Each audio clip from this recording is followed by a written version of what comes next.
What's up guys, and welcome back to another episode of the Realistic Career Mode. It's episode number 6. Massive win against West Ham away. Our first victory on the road in the Premier League in the last episode today. Lots more games to get through in the league. We try and pull away from the bottom 3. We start with this FA Cup 5th round. Fulham away at Craven Cottage, where we're 180 minutes away for a place in the semi-finals and a trip to Wembley. Got to get through this round first though. Fulham away. Come on the Foxes. So last week I was reading a cool little thread on our soccer. I'm a long-term lurker on the subreddit, as well as the FIFA careers and Football Manager games one as well. There was a cool little thread and a nice little thought-provoking question someone posted after what we saw Newcastle do this year, finally ending that trophy drought and winning the Carabao Cup. And that was, would you take winning a major honour if it meant you got relegated? Because we saw this happen in real life. We saw it happen a couple of times with Birmingham City winning the Carabao Cup against Arsenal well over a decade ago now. And I'm pretty sure it happened in the same season for Wigan, I think, as well. I might be wrong, but I can't remember. I think Wigan might have got relegated the year they won the FA Cup as well. I can't remember now. Might be wrong. Apologies if I got that wrong. But yeah, would you do that? Would you have that trade-off? Relegation, but silverware. Winning a major honour as a major underdog, but going down in the process? Or give it a chance to the silverware to secure Premier League football? What would you choose? It's a difficult one for me because I've always been of the opinion that, you know, long-term stability is the most important thing. And I think that's sort of come with age a little bit, as well as Alex Iwobi is denied by Hermanson. If you would have asked me 10, 15 years ago when I was a younger Docks, a bit more sprightly, I probably would have gone with the silverware, personally speaking, that once-in-a-lifetime kind of moment. But as that shot's going to be skewed wide by Joachim Andersen. I think as I've got a little bit older, I've started to become a bit more cautious in my approach nowadays in most things in life. And I think now I would probably choose survival because, as we know, when a team gets relegated, not every team bounces straight back up. Not every team's going to be a yo-yo side. And of course, what we've seen with Wigan and Birmingham recently, if Wigan did get relegated that year, I can't remember. But Wigan and Birmingham are both League One sides. As we know, congrats to Birmingham, now back in the Championship with a few games to go. As Casey McAteer is denied.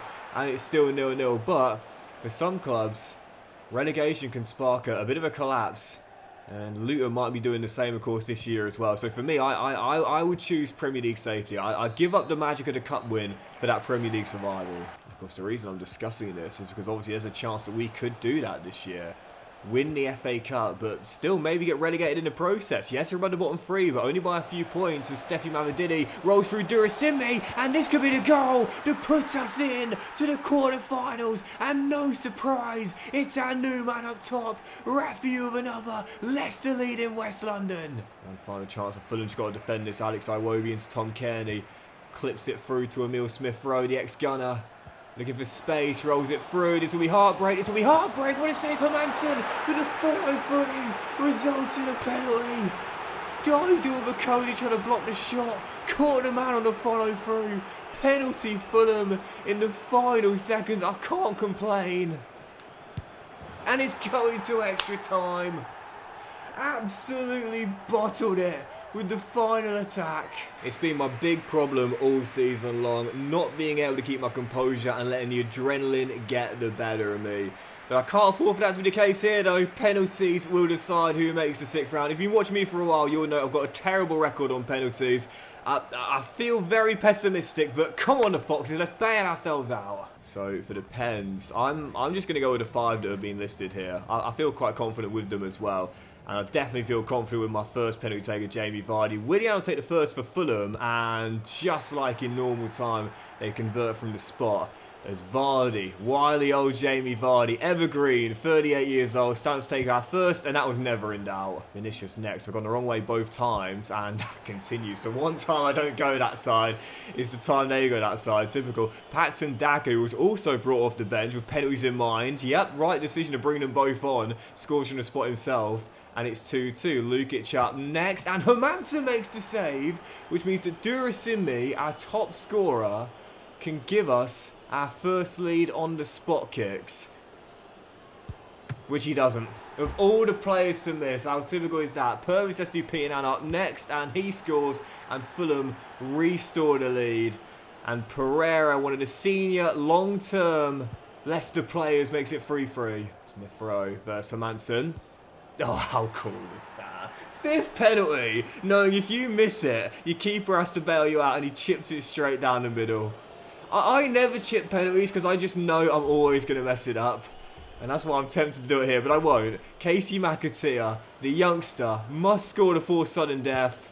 Just about does. Alex Iwobi, next man up. Oh, come on! Hermansen goes the right way, can't get gloves on it, dives under it, and Harry Winks must score. Does. Sanderberg, going the same way again. Yes, and this time Hermansen does get gloves on it. And it's Kasache, the young New Zealand fullback that we brought in from Empoli on deadline day. He's only been here 5 minutes, but he's going to be a bit of a Leicester icon if he sends us into the quarterfinals. Book your ticket, we're going there, come on! Liberato Kasache. I know nothing about him, but he's my best friend right now. Leicester make the 6th round. Absolutely buzzing. Honestly, I don't win penalties very often, and that's why they mean so much when I get it done, man. Because it's very rare for me to do it, but we are indeed through it. There's a couple of EFL sides still remaining. You've got the Rams and the Blades still in the FA Cup. So we do one quick advance in the calendar. We'll see who we've got. Quarterfinals pits us against... Oh, it's Chelsea at home, though, in repeat of that 2021 FA Cup final, which Leicester won. And we'll have them next as well as we head into our following game. It's Chelsea at the Bridge in a dress rehearsal for that FA Cup quarter-final. Right now, we're 3 points clear of Ipswich in 18th place, and we do have the game in hand as well. But whilst we just won back-to-back in London in both the league and the cup, I'm not sure it's going to be 3rd time's the charm. I'd certainly take a point, though. Come on, the Foxes. Man, if we can do this, if we can actually do this, go all the way and win the FA Cup in the first season, that will be incredible. But I don't even know about a chance of getting through the quarterfinal. Listen, did brilliantly well there to knock out Fulham away in West London, but this is a different kind of beast in that side of the capital. Ice cold palm with the opener. Chelsea in front early, looking to complete the season sweep on us today. Chelsea, Enzo Fernandez to take, whipped in by the Argentine. Christiansen's header drops to Nkunku. Great stop by Hermansen as Hincapie keeps the danger alive. Tossing through the gap, Jackson and Hermansen again keeps us still in the game with 14 to go. I'd like to say it means that we're still definitely well in this, but we're not. It's literally all one-way traffic all throughout the game, and it's only a matter of time before Chelsea make it pay. Christopher Nkunku with the second. It's what you call long overdue, and that is surely going to do it. Well, as we said earlier this season, when you're a newly promoted side and you're away against a traditional top 6 team, don't be too hard on yourself if you've been beaten and beaten comfortably. Definitely were in that game. There's levels to this, and we're not at Chelsea's level yet. Right, 3 more scouting updates. Where from England, all 4 of these players could be really good. But I've had Dylan Simmons in the scouting for a long time now, and he does have the best potential. So I'm going to give him a scholarship and see if he does end up being that Vardy successor. And from France, whilst I've already got a couple of players in the academy from this nation, we'll keep scouting these 5 players here. And from Thailand, Su Suk. We've already got one Su Suk in the academy, and now we're going to have another one as well, because this guy's got 90 to 94 potential, and possibly the highest potential youth player I've picked up so far in the save. Is this the wonder kid from Thailand we were looking for? Right, following game, heading into this one, back at the King Power after a 3-game road trip. Manchester United coming to the East Midlands, heading into the game 3 points clear of Ipswich, but again, there's still 10 games to go. It's far from over as we head into the business end of the season. Manchester United, the King Power. Come on, the Foxes. Big win here. I love Manchester United's away kit this year. It looks so cool with the tricolour, red, white and black, just above the pecs.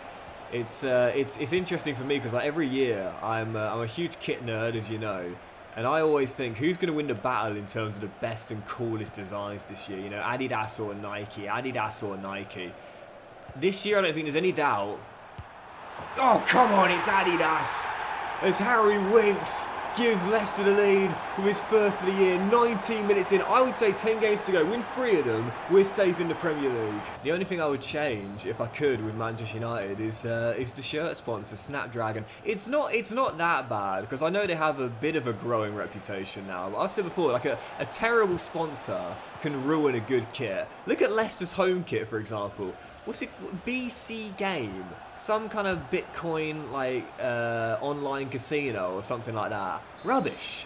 Rubbish. I saw when they brought on the young lad, the 15-year-old against Newcastle. He wore a sponsorless shirt. For those that may not follow the Premier League as closely, 15-year-old kid came on for Leicester against Newcastle on Monday. And because of the legislation and the rules, he had to wear a sponsorless kit, which looked a lot better. That BC game thing ruins it. Yeah, I will die on the hill that a bad sponsor can ruin a good kit design. And as far as I'm concerned, the less gambling sponsors, the better. Should they be kicked out of sponsorship for football teams? I don't know. I'm undecided about that, really. But there's far too much of it. No matter whether you think that it should be allowed or shouldn't be allowed, we can all accept, let's be honest, we should all accept that there's just far too many gambling sponsorships and advertisements within football nowadays. Durasimbi, what a touch! And just couldn't keep the shot down. Still 1-1, cracking game this. Well, I think if we really wanted to, we possibly could have pushed for a winner in that game. But sometimes you need to know when to grind it out, shut up shop, and take the point. I definitely wouldn't say no to that result against a good Manchester United team. Right, following the game, let's jump into it then. Next up, FA Cup quarter-final, probably the biggest game of the season so far as we welcome Enzo Maresca's Chelsea. Just beat us 2-0, but that was at the bridge, and now they're coming to us 90 minutes away from a place at Wembley or a knockout in the Cup in the last 8. Chelsea in the quarter-finals. So we're halfway through the first half and still deadlocked at 0-0 as Cole Palmer finds Jackson, defending quite well so far. As we know, all it takes is one moment for Chelsea to get through and make their possession count, which they do. Cole Palmer again, he scored against me in both of the last 2 meetings and now for the 3rd straight as well. I have kept faith with Cole Palmer in my fantasy team all season long, all throughout the drought. That's loyalty. And I'm a big believer that, you know, form is temporary, class is permanent. And for Cole, I feel confident heading into the final run, and as El Kanous is denied by Karnasechi, he will recapture the form he showed early on in the season and lead Chelsea to a Champions League place. That's my bold prediction for the remainder of the campaign. And hopefully, if you can do it on Sunday, Cole, against Ipswich, get me a couple of goals, please. I'd really appreciate it. Anyway, in this game here, he has been causing the problems. He's through again. Palmer. I mean, his form in this save against me has never dipped. Chelsea just won the Carabao Cup in this save. Instrumental to winning that, I'd imagine. And in the 3 games I've faced Chelsea in this season, League and Cup, he's scored in them all. 2-0, he's got the double, and Chelsea, I think, are making the semis. The board asked us to reach the last 16. We've gone 1 round further in the quarterfinals, and as Palmer selflessly offloads to Jadon Sancho for the 3rd, that is going to do it, and that means that our progress will indeed end at the quarterfinals. But fair play though. Fair play getting here, man. Knocking out Fulham away in the last round. Very difficult for us for our away day struggles. And only coming up short to one of the favourites to win the whole thing. For our first season in the FA Cup, reaching the quarterfinals, I'm calling this a good debut year in the Cup competition. What did I say at Stamford Bridge? There's levels to this and we're not at Chelsea's level yet. Yep. Oh dear. Evidently, that is clear for all to see. Ice cold game ball. Chelsea through. The big teams will always feel confident when going up against an underdog, home or away, but sometimes they show a ruthless streak which makes them quite literally unstoppable. I could definitely see that in Chelsea's game this afternoon as they thrash us 4-0. Palmer with 3 of them. That's it then, our progress ending in the quarterfinals, but fair play, man, our first season. I wasn't really fussed where we finished. To get to the last 8, I'm calling that a successful first year in the Cup. And heading to the following game, well, hopefully this big team doesn't show that kind of ruthlessness Maresca's side just did. Man City away at the Etihad, next up. Haaland, wonderfully done. Yeah, you know, there are certain players who I just can't stop in this year's CM. I mean, there's not many players that can stop Haaland. Whenever I face Real Madrid, Mbappe tears me apart. Whenever I face Chelsea, Palmer tears me apart. Whenever I face Man City, unsurprisingly, Haaland tears me apart. 18 and 30 now, unstoppable. It's what you call individual brilliance, really, isn't it? Like, as good as the teams are, one player can sometimes just shine through. And when that's the case, you'd think, well, just try and isolate them, you know, try and smother them, don't give them the opportunities. It's easier said than done against the very best. Oh, come on, Fatawi finds the corner. How did that go in? All the way through to the back post, 3rd of the year, Leicester level. Come on, See straight after the restart. Oh, that's just brilliant. Absolutely brilliant. Just mentioning individual brilliance there. I mean, I guess some could say he's lost his mojo a little bit, but he's clearly capable of moments like this on occasion. Wout Face has just been banished to the Shadow Realm and sent back to Belgium. That is unbelievable skill from Phil. Couldn't find a leveller in the end, and that is it. Another loss for Leicester. It is no wins in our last 5 in all competitions, and now with 8 to play, only 1 clear of the bottom 3 and having played a game extra as well. The tension and the pressure is starting to mount. Right, let's do a couple more games today. Not going to get easier. Our following contest, Newcastle at home. Of course, this is the game which we saw on Monday night in real life with the Magpies comfortably brushing aside Rude's side 3-0. Hopefully tonight we'll get a win instead and aim to pull away from the relegation zone. Newcastle next. I'm a bit nervous, but I'm not panicking because the good thing is that whilst this has been a very difficult run, it's a difficult run of fixtures, you know. We've still got Wolves, Southampton, Ipswich still to play as well. So, yeah, I stand by it. Yes! If we win 3, possibly even 2, and maybe a couple of draws, we'll be safe. We've still got destiny in our own hands. We're still outside the bottom 3. Isaac trying to get through, and does. And whilst he fired a blank on Monday night, he's not going to fire one in this game. The Swede with the leveller and the Magpies draw us back with 7 to play. Crucial second half to come, I think. Crucial second half to come. If we collapse and lose this game, then I definitely will be feeling nervous. But if we get back in front, come on, man. With the games we got coming, we could definitely pull away. 18 to play. Very little to report. To be fair, the game hasn't had much in it apart from the 2 goals. And the question is, are we going to be able to find that winner? Or will we possibly lose the game by chasing it? I would have taken a point pre-game, but this is a rare opportunity to win. Let's go for it. Duracimi denied by Pope. 13 to play. Nick Pope with a big save. Nope, couldn't find a win in the end. It's a decent point, to be fair, against Newcastle. We don't need draws right now. We need wins if we are going to stay above the bottom 3. And I don't fancy our chances of getting in here either. So I would take a point following contest. Our final game today, Brighton away from home, as we're going to pick up a priceless second away Premier League victory this season. Southampton, Wolves and Ipswich. Those are the big 3 games remaining. We've got to target wins in those because, again, these are the games where we just don't expect anything. So it's not surprising we don't get anything. Jorginho Rutter with the opener, Brighton in front. And that's what I mean. You know, if we get a win in this game, it's amazing. But I'm not going to be disappointed if we don't. It's the big 3 that are coming. Southampton, Wolves, Ipswich. Those are the games we do need to win. Skip takes over the halfway line. 2 before the break. Only down by 1, so that's got to be at least a booking. That might be a straight. That was late. That was late from Mads Vifer. I reckon that's a straight red, you know. He was late coming in. And it is indeed straight red for Mats. And the Dutch midfielder is off. Some might say a booking would have sufficed, but he was late. He was very late. And right before the end of the first half, a lifeline for the Foxes. Played a whole of the second half of man advantage. We've got to go for at least a point now. Vardy. And Didi. Wolf going all the way. Wilfred, come on! Absolutely awful second half display from the Foxes. Man advantage for the entire second. Done nothing with it until right at the end. A long serving Fox pops up as the unlikely hero. Keeps his composure. Far corner. Leicester bailed out by Will for the point. Ref, come on, where's that final whistle? We're deep into stoppage time. Come on, mate, seriously, come on.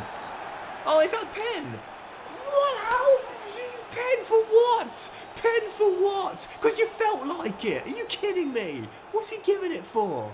Caleb sticks a foot in, but you're not showing he won the ball. He won the ball.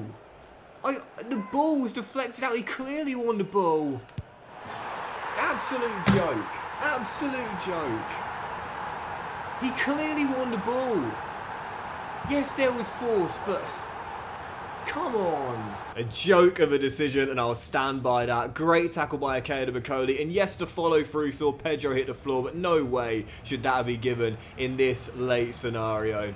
I'll defend Caleb in the post-match interview, but what I can't defend is our form. Leicester drop into the bottom 3 with 6 to play on goal difference. That'll do it, guys. Big fan for watching the episode. Hope you enjoyed it. If you had, then please do drop a like. Much love to you all. Have a fantastic day. I'll return with the season finale in the next one. Our final 6 Premier League games aiming to escape relegation. Have a great day, and I'll see you for the finale very soon.